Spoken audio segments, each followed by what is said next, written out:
Long ago, in a small fishing village in Nigeria, lived a poor fisherman named Ole. Every day as the sun rose over the vast ocean, Ole would take his small weathered boat out to sea and cast his nets, hoping to catch enough fish to feed his family. But most days, he only managed to catch a few tiny fish that barely made a meal. Ole lived with his wife, Amaka, and their 3 young children in a tiny hut near the beach. The children often begged with groaning bellies, while Amaka tried her best to cook whatever meager fish Ole brought home. Ole felt overwhelmed and frustrated that he couldn't provide more. One morning, as golden rays of sunshine peeked over the horizon, Ole headed out in his boat again. The sea was calm and peaceful. As he rowed farther out, Ole prayed softly under his breath, hoping today would be different. After sailing for hours, Ole stopped and cast his nets into the shimmering water. He slowly pulled them up, bracing for the usual meager catch. But instead of a few tiny fish, he gasped as he saw he had caught something extraordinary. A beautiful maiden with long flowing black hair and a shiny green fishtail where her legs should be. It was a real mermaid. "Please let me go," the mermaid cried, thrashing in the nets. Ole was shocked to see she was actually real. He had heard tales of mermaids but never believed them. Now one was caught in his nets. "If I let you go, will you grant me a wish?" asked Ole. The mermaid quickly nodded. Ole gently freed her from the tangled nets. "Thank you, kind fisherman," said the mermaid. "For saving my life, I shall give you this magic conch shell. If you ever need my help, just blow into the shell and I will come." She handed Ole a stunning white conch shell with golden spirals. Then, with a splash of her glittering green tail, she disappeared into the depths. Ole grinned excitedly as he sailed back to shore, eager to show his family the shell. He ran into his hut, calling for Amaka and the children. "Come quickly, our lives are going to change," he cried. The family gathered round with wide eyes as Ole told the incredible tale and showed them the shell. The very next morning, Ole took his boat and nets and nervously blew into the conch shell 3 times. After a moment, the beautiful mermaid appeared in the water beside his boat. "What do you wish?" she asked in a lovely lyrical voice. Ole replied, "I wish for my nets to be overflowing with fish today." The mermaid closed her eyes and began to sing in a strange, mesmerizing language. Suddenly, Ole's nets grew incredibly heavy, filled to bursting with flapping, silvery fish. There were more fish than he had ever caught in his life. Ole laughed joyfully as he sailed back to shore with the incredible catch. Now, any time Ole needed help, he would blow the conch shell and the mermaid would appear and use her magic to grant his wishes. Day after day, Ole's nets overflowed with fish. He began selling the extra fish at the village market for good money. Soon Ole expanded his hut, bought new clothes for his family, and always had plenty of food. The village prospered from the plentiful fish trade. One sunny afternoon, as Ole was sailing alone, the wind suddenly shifted.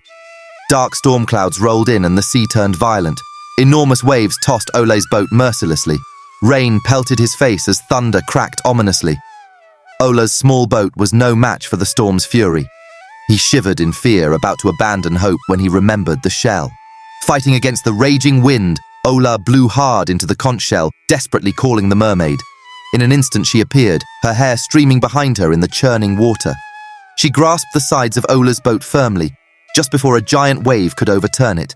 Then, using all her strength, the mermaid began pushing the boat steadily through the storm back towards shore. After what seemed like an eternity, Ole collapsed onto the beach, overwhelmed with gratitude. He knew the mermaid had saved his life from the storm's clutches. Ole was amazed by her power and beauty. From that day onward, Ole started developing deep feelings for the mystical creature. Whenever he blew the conch shell, he tried to speak with her longer, asking about her life beneath the waves. He invited her to come meet his whole family, but the mermaid always slipped silently back into the water after granting his wishes, seeming hesitant about getting too close to any humans.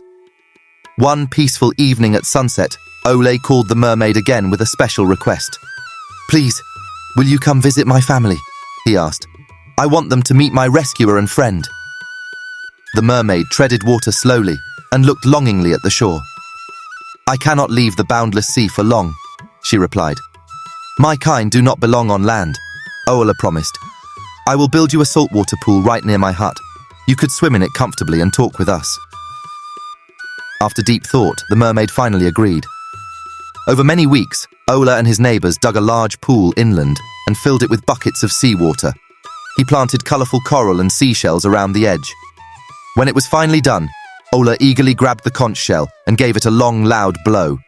The mermaid surfaced in the new pool. Ola knelt by the edge and proudly introduced her to his grinning wife Amaka and their splashing, laughing children. The mermaid swam graceful circles around the pool as the village children brought her pretty shells and flowers. At first, the mermaid seemed happy. But as the days passed, she grew very quiet and still. Her scales lost their luster. She barely swam, just floated weakly in one corner. Ola soon grew worried. Something was terribly wrong. One dreary morning, Ola came to find the mermaid lying limp atop the water, gasping faintly for breath. Though he scooped her out and tried splashing seawater on her skin and fins, she did not revive. By sunset, the mermaid had died.